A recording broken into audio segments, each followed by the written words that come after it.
Okay, vi har så fundet ud af nu, hvad vores vinkel A er. Og det vi gerne vil gøre nu, det er, at vi vil finde vores udliggende lille b. Vi vil gerne finde længden af den her side. Og det vi gør her, det er, at vi bruger tangens. Det er modstående divideret med husliggende. Og nu hvor vi har vinklen, så sætter vi vinklen ind der, for det er tangens til vinklen. Så den kommer til at lyde således. Tangens, vores vinkel A, lige med 8 divideret med b.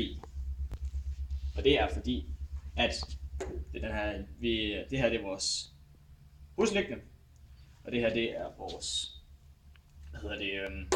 modstående. Ja.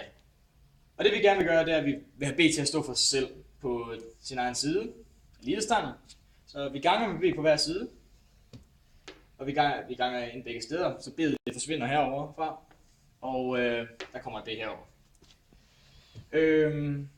Og det modsatte af gange, det er dividere. Så vi dividerer med tangens på hver side for at få b til at stå alene. Så tangenset hopper herover, og det forsvinder herfra. Så det er, b lige med 8 divideret med tangens. Det udregner vi så, og det bliver b lige med 10,247 cm. Så derfor har vi så fundet nu, hvad vores side her er. Vores lille b, det er 10,247 cm. Ja. Så nu ved vi næsten alt om den her trekant, men vi vil gerne lige finde ud af, hvad den sidste vinkel er. Og der bruger vi cosinus, for det er... Og nu skal vi tænke over, at trekanten, den bliver egentlig på en måde vendt om. Så det er den her, der kommer til at blive den husliggende, og den her, der bliver den modstående. Det vi gør her, det er faktisk fuldstændig det samme, som vi gjorde ved sinus. Det er bare med cosinus.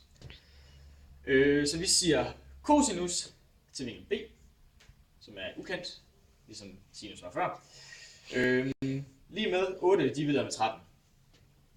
Og det giver så cosinus til b lige med 0,6154. Nu skal vi så bruge den omvendte cosinus-funktion for at finde ud af, hvad det her er eller hvad vinkel det har. Hvad det vinkel, at store B har. Så cosinus i min første, og vores resultat fra før, 0,6154, lige med b. Det udregner vi så, og det giver b lige med 52,019